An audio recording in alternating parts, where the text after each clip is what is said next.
The priest എന്ന സിനിമയ്ക്ക് ശേഷം ജോഫിൻ ടി ചാക്കോ സംവിധാനം ചെയ്യുന്ന മൂവിയാണല്ലോ രേഖാചിത്രം. സിനിമ ഇന്ന് തിയേറ്ററിൽ എത്തിയിരിക്കുകയാണ്. അതിൻ്റെ റിവ്യൂ ആയിട്ടാണ് നമ്മൾ വന്നിരിക്കുന്നത്. അതിലേക്ക് വരാം. അതിൻ്റെ മുന്നേ മൂവി പ്ലസ് മീഡിയ എന്ന് പറയുന്ന നമ്മുടെ ചാനൽ ആദ്യമായിട്ട് കാണുന്നവരാണെങ്കിൽ സബ്സ്ക്രൈബ് ചെയ്യുക. മമ്മൂക്കയുടെ ഒരു പ്രസൻസ് രേഖാചിത്രം എന്ന ചിത്രത്തിൻ്റെ ഷൂട്ടിംഗ് കാര്യങ്ങളെല്ലാം തുടങ്ങിയത് മുതൽക്ക് തന്നെ സോഷ്യൽ മീഡിയയിൽ നമ്മൾ കേട്ടിരുന്നതാണ്.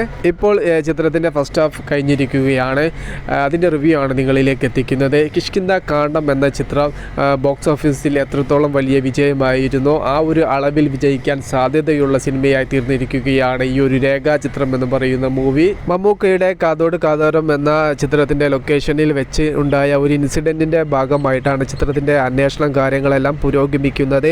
അതുകൊണ്ട് തന്നെ ചിത്രത്തിൻ്റെ തിരക്കഥയും കാര്യങ്ങളെല്ലാം വളരെ ബ്രില്യൻസ് ആണ്.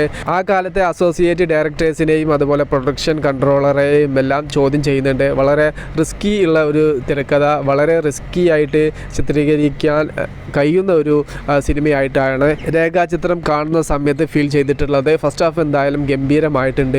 ഒരു ബ്ലോക്ക് ബസ്റ്റർ വിജയത്തിലേക്ക് സിനിമ ചെന്നെത്തും എന്നതിൻ്റെ ശുഭ സൂചനയാണ് ഫസ്റ്റ് ഹാഫ് കണ്ട സമയത്ത് നമുക്ക് ഫീൽ ചെയ്തിട്ടുള്ളത്.